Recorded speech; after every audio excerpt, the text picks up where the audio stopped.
Alrighty, well, I'm going to touch on another touchy topic here just because, uh, why not? Why not? Um, I was just watching a video by a YouTuber who calls himself Vagabond Rob.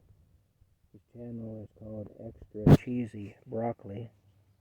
He obviously likes extra cheese on his broccoli, but who doesn't, honestly?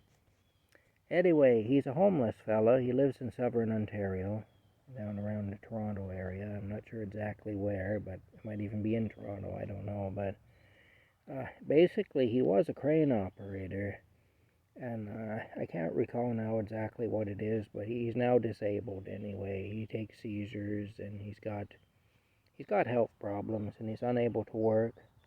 And he ended up losing his home, and now he's homeless. He's applied for ODSP, which is Ontario Disability Support Payments, the Ontario Disability Support Program, which pays next to nothing. It doesn't pay enough even to pay rent on a bachelor apartment at this point. It's a completely, well, it's just you could starve on it, that's all. And especially if you're unable to do any other work. Anyway, he's homeless. He's basically living in the woods. He builds shelters and he lives in the woods. And he has this YouTube channel. And he was talking, he showed us a video, and I've seen this video before too, of a man who was living in a rooming house in Ontario. And the guy, his rooming house was up for sale, which meant he was going to have to get out. And he couldn't afford another place.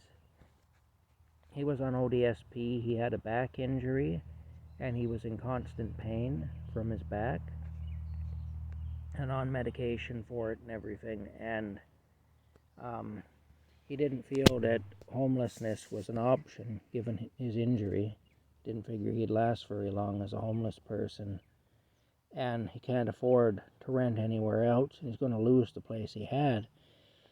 And so he had opted for MAID, Medical Assistance in Dying, which is the program here in Canada.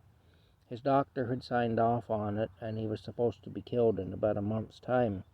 Now, I remember when that came out, and he actually did. There was somebody started a fundraising thing for him, and they were able to raise enough money for him that he was able to afford to move to an apartment. But, of course, once that money runs out, what happens then? At some point it will. But anyway, it bought him some time anyway. But basically, they were going to kill him, basically for being poor. That's what it boils down to. Anyway, this fellow, this Vagabond Rob, he told quite a story, and I believe him because I know how it is here in Canada, and I have no trouble believing him. And I know how our medical system here is, and I know people that have been through similar things. I've heard these stories from others too. There's a friend of mine whose brother ended up in the hospital, and they wanted him to get MAID, and he refused. So they tied him down to a chair, and they put a rope around his neck and stuff, and they tortured him because he refused to avail himself of MAID. That guy was a 100% believer in the system. He believed in authority figures, he believed in doctors, he believed in the police, he believed in the courts and the government, and anybody, in his mind, anybody who questioned the authority of these people or the goodness or the rightness of these people was probably a bad guy. At the very least, they were a crazy conspiracy theorist, and at worst, they were probably a criminal. He was very much, well, he was like most Canadians. He was very much a believer in the system and a believer in authority figures. That changed after that visit to the hospital. Anyway, this Vagabond Rob fella, he was talking about how he had had it happen to him more than once, And he said at one point it was a 2.5 hour long session where he went to his doctor. He had an appointment with his doctor, and he went to his doctor, but he was told before he could see the doctor he had to meet with these people. And they took him down into a room where there were 2 social workers waiting for him. And he said there were 2 security guards posted at the door. Big, burly, tough-looking security guards. And they got him in there, and they browbeat him about MAID. They wanted him to avail himself of MAID. They were telling him that he pretty much had to do it, that he had to agree to commit suicide with the government's help, with the doctor's help. And he said they make you feel like you're not allowed to leave because they got the security guards posted outside there. Well, I don't know what would happen if you tried to leave, but maybe they wouldn't let you. I don't know how that would work. Here's my theory on what's happening. Some people may say I'm crazy, especially people who don't believe in spiritual things. That's all right. If you disagree with me, you disagree with me. It is what it is. We can't all think alike. This is just my idea of what's happening. And in the world today, and not just in Canada, but in the world, I believe that the same demonic entities that were alive and were influencing affairs in the world and possessing people back in the 1930s and 40s, especially within Nazi Germany, I believe that those demonic forces are alive and well. The people they possessed are gone. Some of them were hanged at Nuremberg. Some of them just died of old age or died in the war or whatever, but so the people they possessed are gone, but the spirits, they don't die. You kill the host, but the parasite lives on. And basically, I believe that these demonic entities went dormant for a while. They decreased their activity significantly because they knew the world was not going to entertain any more of that. At least at that time, with what people had gone through during World War II. They knew that the world was not going to entertain that again, that it needed to fade from memory, that the generations that had to go through that needed to die out before they could come back and take another run at us. Well, enough time has passed now that that's happened. When I was a little boy, bear in mind I'm going to be 56 years old on July the 1st. I'm 55 now, but creeping up on 56 very quickly. And when I was a little boy, the generation that fought in World War II was middle-aged. My grandparents were of the generation that fought in World War II. My dad's parents were. And they're long gone now. They both are. My grandma and my grandpa are both long gone. If they were still alive, they would both now be over 100 years old. It'd be like 107 or 108 or something. So, I mean, that generation is gone pretty much. There's very few survivors left. Very few people that can remember World War II and that actually would be old enough to have fought in it and so on. And even people who were babies and young children back then are now elderly. Those people are now in their 80s and 90s. And so, basically,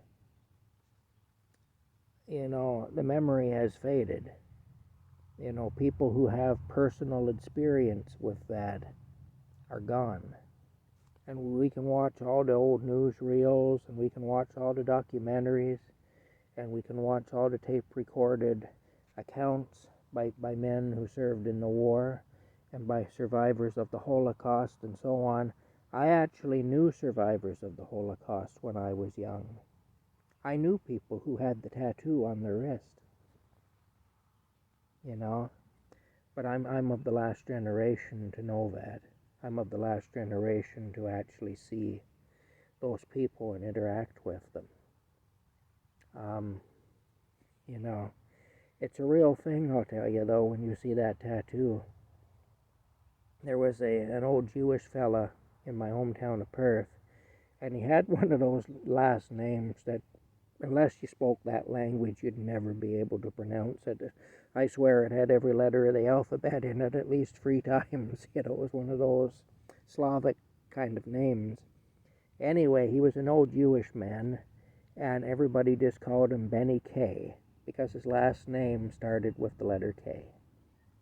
And Benny K was an awful good guy. I always really liked Benny K, and I got along well with him. And Benny K had a store. The store's gone now, but it was called Benny K's Surplus Mart. And he sold army surplus stuff, camping supplies, used furniture, and so on. Anyway, I really liked Benny and his wife. They were good people. And Benny's wife was a survivor of the Holocaust.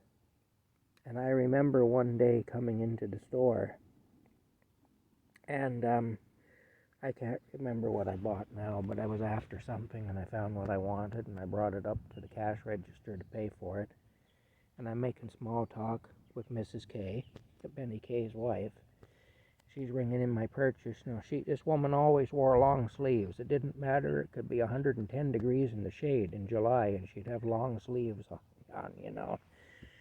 Anyway, as she was ringing up my purchase in the cash register, her sleeve rolled up on her arm,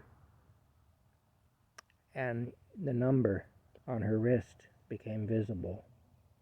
And when she realized what had happened, she immediately turned red and she pulled her sleeve back down, and you could tell she was quite embarrassed, you know. And she was ashamed. She was ashamed to have that number seen on her wrist. That's the number that those bastards did on the people they did the things they did to. And now we're seeing that same mentality, right, rearing its ugly head again.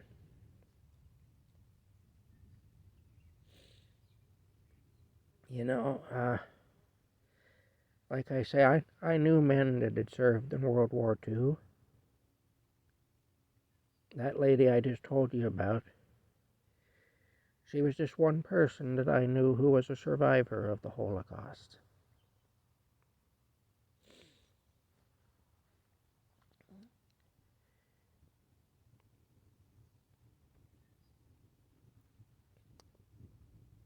The evil, the unadulterated evil.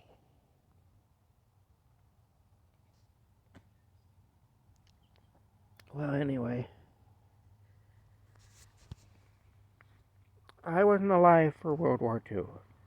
I was born in 1968, so I don't have memories of the war itself.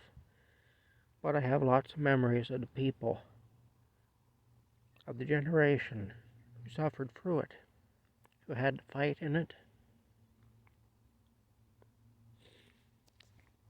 Like I say, I knew more than one person who had come over here after the war from Europe and was a survivor of the Holocaust. I knew people that had ran for their lives. When I first left home, the school teacher that I boarded with, his family was German. His father had literally ran, and he had an uncle too, who literally ran from Germany because they were dissidents. They were dissidents. They weren't for Hitler. And if you weren't for Hitler, you weren't very long for this world unless you got the hell out to some safe place. Anyway, they ran Um, in fact, I heard the story about the uncle. The uncle was forced. The uncle was forced to work in a factory. The uncle was an engineer, and he was forced to engineer things for the Nazis to help the Nazis. He didn't want any part of it, but he was forced to do it. And he was so against it that he started really working against the Nazis. He got involved in an underground movement within Germany. And believe it or not all Germans were for the Nazis. There was an underground movement within Germany that was specifically against them. But here's the thing. There's going to be a storm soon. I think that's kind of appropriate given the subject matter because we're coming into a storm, I'll tell you. He got a telephone call. Now, in those days, in Europe especially, if you owned a car, you didn't drive it every day. You'd keep it in a garage somewhere, you'd pay to park it somewhere, and then if you needed the car for some reason, you'd go get it. If you were going out of the city or whatever. Anyway, he got a telephone call, giving him a heads up from a friend. They're coming. You know, get out.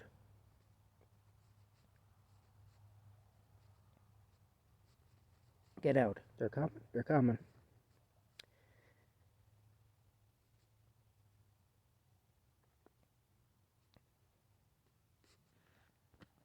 Imagine getting that telephone call.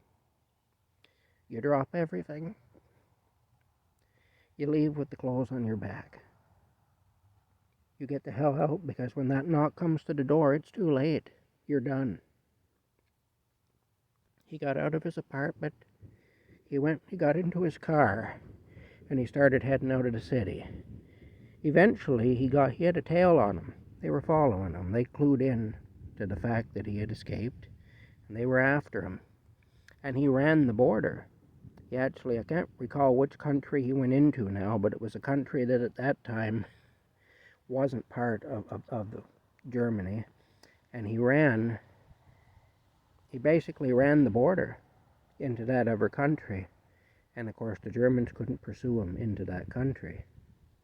And he was arrested by the authorities in that country, and eventually he made his way over here to Canada. He was arrested for running the border, but, given the fact that he was running for his life, not much came of it, but still, he did get arrested for running the border. They hauled him out of his car at gunpoint and all the rest of it, took him to jail. And once he was released, he came to Canada anyway. That's just one story.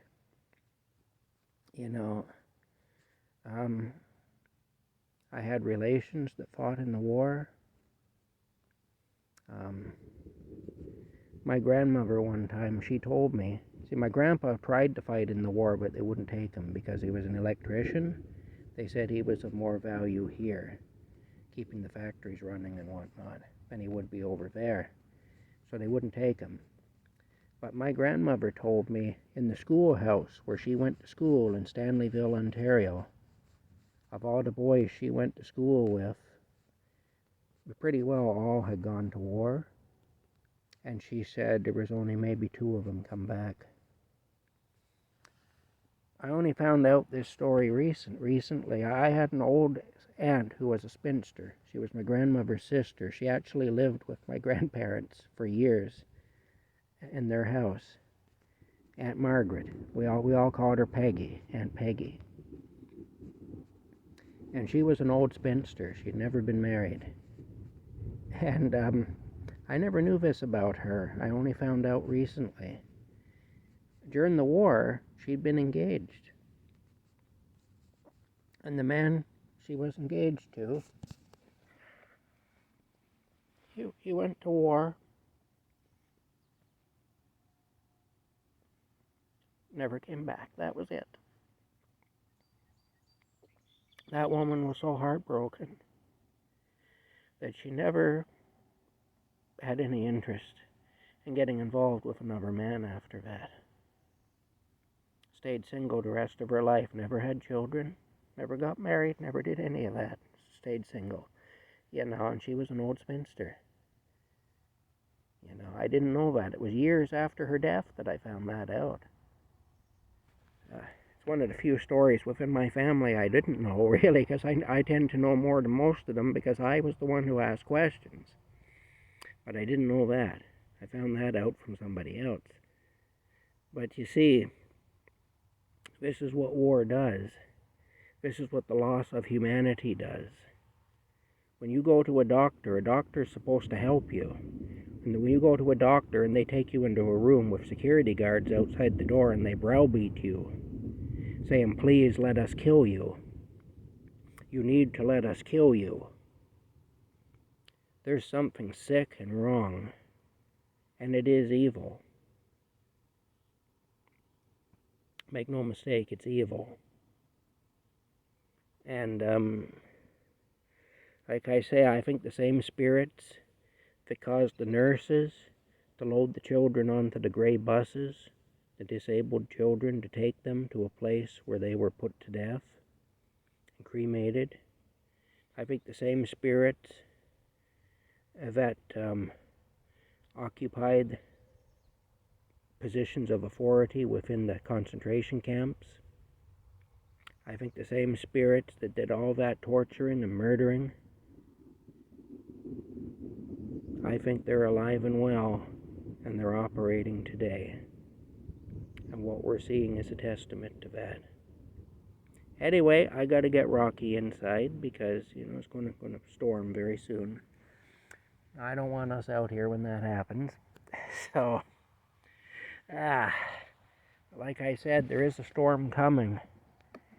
And this storm we're about to see right now is this little sprinkle of a shower with some thunder and lightning. It's nothing compared to what's coming. There he is. There he is. Hey, Rocky. Come on. It's time to go in, Rocky. Come. Come on, Rocky. Anyway, that's it. We'll see you later.